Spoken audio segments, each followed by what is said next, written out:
Roy Suryo laporkan Menak ke polisi soal tua masjid dan gonggongan anjing. Panji kalau ditabuh juga sumbang kayak anjing. Hanya Islam, umat Muslim, kaum Kristiani, Hindu, Buddha, Konghucu dan semua agama yang ada di Indonesia pada waktu pergolakan kemerdekaan mereka terlibat. Penunjukan Gus Yakut juga tepat karena Gus Yakut ini adalah santri dari latar belakang pesantren. Rumah ibadah saudara-saudara kita non-muslim itu bunyikan toa sehari 5 kali dengan kenceng-kenceng secara bersamaan. Itu rasanya bagaimana? Kalau agama kita diinjak-injak orang, jangan pikirkan Allah Maha Besar untuk menolong agamanya. Agama ini tak perlu ditolong. Ngapain kita tolong-tolong agama ini? Seolah-olah dia tak mampu menolong. Al-Aziz, Al-Jabbar. Pakar telematika Roy Suryo bersama Kongres Pemuda Indonesia akan melaporkan Menteri Agama atau Menak Yakut Khalil Qaumas atas tuduhan penistaan agama. Roy Suryo dan koleganya mempermasalahkan ucapan Yakut yang diduga membandingkan suara azan dengan gonggongan anjing. Menurut Roy Suryo, ia melaporkan Menak dengan dugaan pelanggaran pasal 28 ayat 2, Jo pasal 45 ayat 2, Undang-Undang ITE atau pasal 156A KUHP tentang penistaan agama.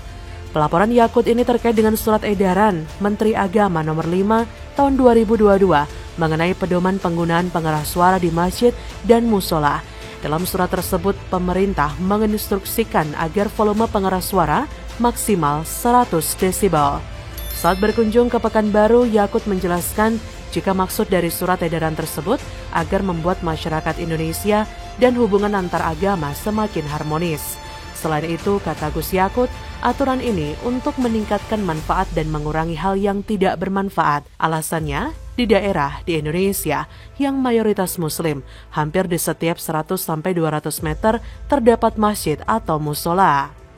Menak Yakut menegaskan alat pengeras suara di masjid atau musola dapat dipakai, tapi diatur agar tidak ada yang merasa terganggu. Hal ini demi niat menggunakan pengeras suara sebagai sarana untuk syiar dan tepat dilaksanakan, tanpa harus mengganggu umat beragama lain.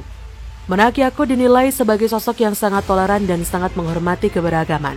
Hal yang diungkapkan oleh Menak tersebut menurut penulis tidak ada hubungannya dengan penistaan agama. Karena itu merupakan perbandingan yang merujuk pada penjelasan toleransi antar umat beragama. Pertahanan ideologis Tarekat Islam ingin membantah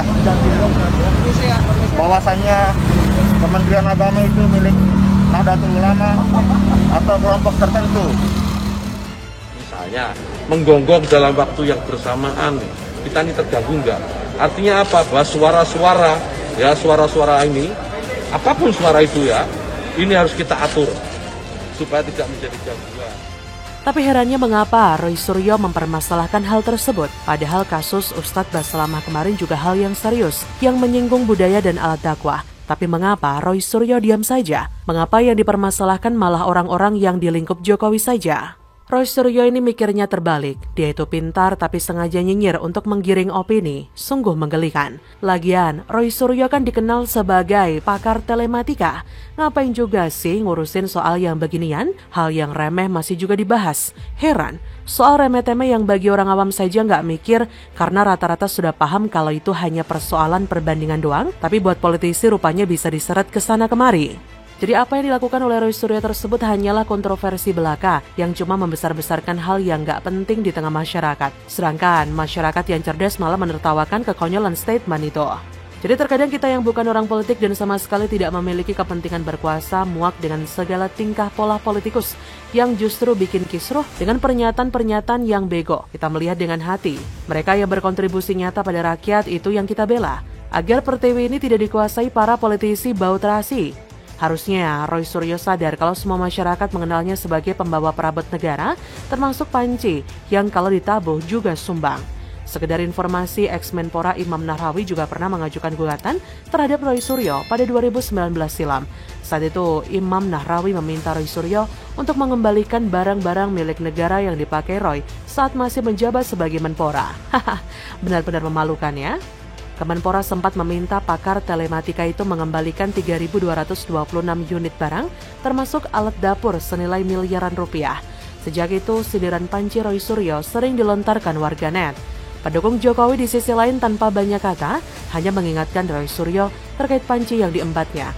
Perlahan tapi pasti, sindiran Panji dan perabot tersebut akhirnya berhasil menghunus jantung hatinya. Roy Suryo terkapar dengan sendirinya dengan arwah panci-panci milik negara. Bukan hanya Roy Suryo, kelak partai besutan Pepo yang dulu pernah jadi sarangnya perlahan terhapus dari sejarah. Ini semua karena sifat provokasi dan hasutan para kader-kadernya, bahkan mantan kadernya kepada pemerintah. Bagaimana menurut Anda?